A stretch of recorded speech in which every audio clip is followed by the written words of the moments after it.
Hey Internet, it's RJ. Welcome back. Thanks for tuning into the show today. Now, today's episode, we're talking about ways to keep yourself safe while you're playing this game of credit and finance. So, of course, we're talking about credit monitoring. So, in this episode, we'll cover what it is, how it works, some of the different services and options you have. We'll also run through a few services that I have and you probably have access to as well. None of this is sponsored, just an easy way to demo it. So, of course, if that sounds interesting to you, then go ahead, press the subscribe button, and let's get to work.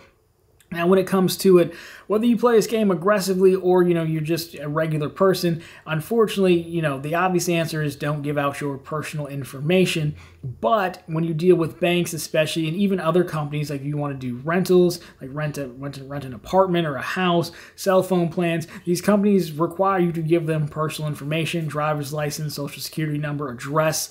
Some of it is due to government rules called Know Your Customer, where a bank is required to verify the customer and where this money is coming from. Other is just for, security's sake and technically another way to help identify you.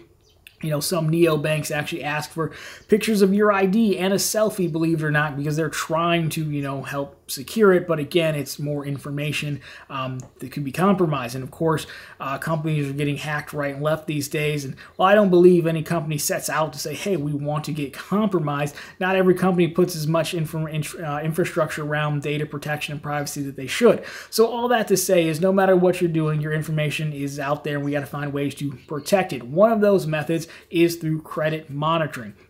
Now, credit monitoring is exactly what it sounds like. It's services that actually monitor your credit score or your credit report, and they're looking for things like, hey, is there a new inquiry on this person's credit? Is there a new account opening? It can be a credit product. Sometimes they even monitor for bank accounts.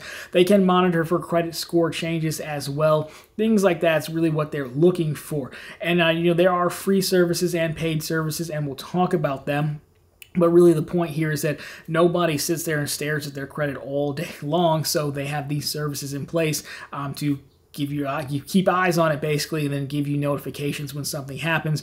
Again, the idea being that you did not open a card and you want to know about it.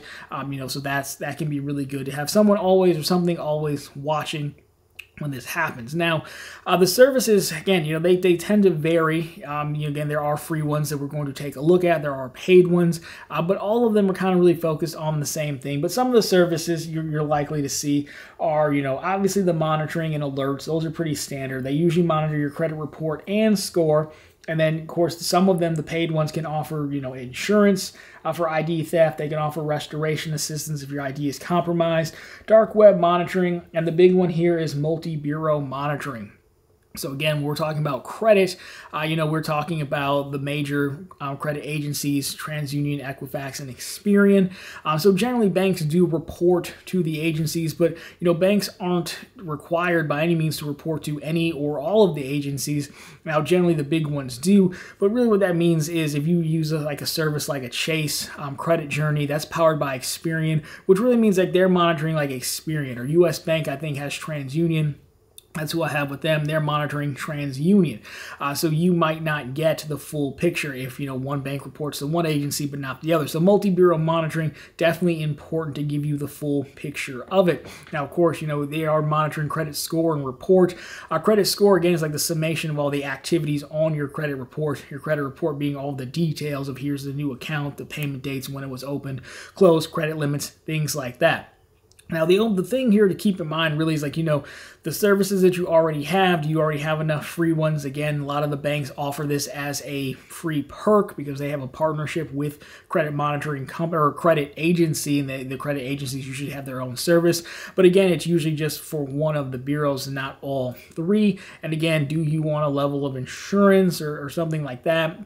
It's really up to you what you want. Now, you can take additional measures because this is, the important thing here to remember is this is still reactionary. It's an alert that something's already happened. Now, it's good to get the alert because you can still react to it and do something before it gets worse, but it's still very much reactionary. So we won't go too much into detail here, but the best move would be to freeze your credit. We have a full video on that I can link down below for you. When you freeze your credit, that blocks all new inquiries until you personally unfreeze it. So between that and then, the monitoring, you should be pretty good as long as you're pretty diligent about, turning them on and off and just keeping an eye on your alerts. So that's another thing to keep in mind as we go. But overall, it's easier to just kind of show you one of the free ones here. So I'll be showing you Chase because I know Chase is a fan favorite of credit cards, and primarily we talk about credit cards on this channel. So I will use that one to demonstrate, because I have it as well. So Chase is called my Chase Credit Journey. I'll put it up over here for you, or over here, and you can see it's powered by Experian. Now again, at the top you have credit, you have alerts, and of course you have offers, because they're always trying to sell you something. But either way, you can see this is powered by Experian. So you can see this is based on the Vantage score. They're giving me a 790, so not bad given how many hard pulls I have. Of course, here's their cross-selling stuff. We'll talk about these alerts in a second. They have credit usage here, so what's your utilization rate? Yeah, mine's 1%, pretty good. Total balances, so these are all of your revolving lines of credit, or all your open accounts. So Citi card, I think it's my Double Cash. That Best Buy card is actually my mom's card. I'm an authorized user on that. So you can click through here and see where you owe money at, and you can see your available credit. The big ones here for me are these 2 mortgages, obviously. That's why it's $301,000. Wouldn't really worry, because you can actually see, that utilization is still 1%, what we saw at the top, because this is revolving lines of credit, and mortgages are not revolving lines of credit. So 12 accounts total. Factors that impact your score, of course, late payments, 0. Oldest account, 27 years. That's that Citi card that my mom has that I'm an authorized user on. I'm just 32, so that would be a little bit weird. I was just born for this game, Credit checks, I do really bad on credit checks. They don't really hurt your score that much, honestly. Credit inquiries like 10%, and then available credit, again, just revolving lines, 106,000. So again, some of this stuff you can click through here. Again, they have options for identity theft and stuff like that. A lot of this stuff is trying to cross-sell, so we don't need to go into all of it and make this an ad for Chase products. But I did want to show you the alert section as well. We'll do the score history first. So you can see how your score has changed over time. When it goes up, you can see May, I took a lot of hard pulls there. So you can see how it affects it. Overall, it's not too bad, but if you were interested in tracking it, you could do that there. Alerts is the big one we want to talk about.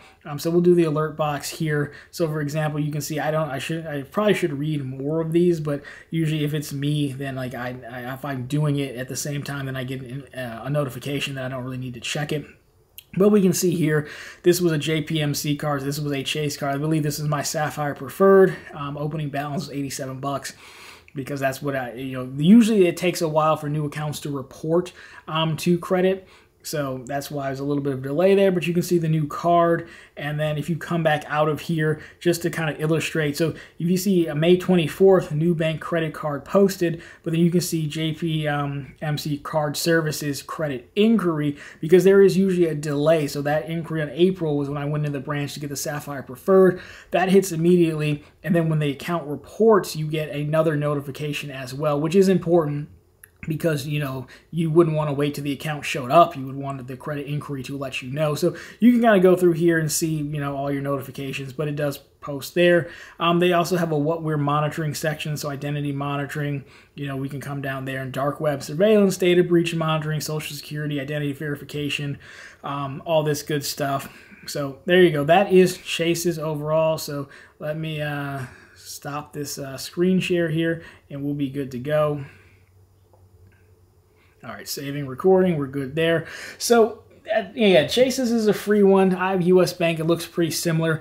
In addition to that, I also have I think it's the Experian Identity Works or Equifax Identity Works, one of the two that many of us got because of the Equifax data breach years ago. That is multi-bureau monitoring. They also allow you to monitor for driver's license, social security, passport.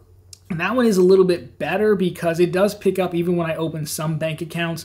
Not all bank accounts, but some. But that one would be a paid service. So I do think I would probably end up paying for it when my free trial is up, which is like a 3-year free trial. But I'm a little bit different from the standpoint that I put out more of my information than most people in this game by virtue of the job being on the internet. And I open so many accounts between cards and bank accounts and what have you. So I probably would consider doing that.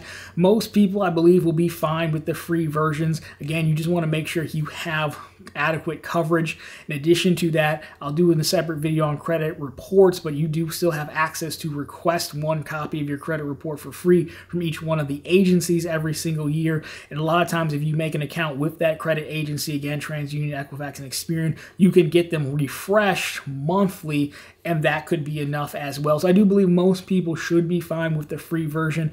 I would say I'm a little bit more risky given the nature of the job than most people. But it is really important to take those notifications seriously when they get them. Remember, sometimes they are instant, sometimes they are delayed a little bit, but you do want to just take a look and see, make sure it was you and what it is. But overall, if you combine this, with the credit freezing, the credit monitoring, and then, checking your reports, you should be as about buttoned up as you can be, given what we said in the beginning of how much information you have to share these days.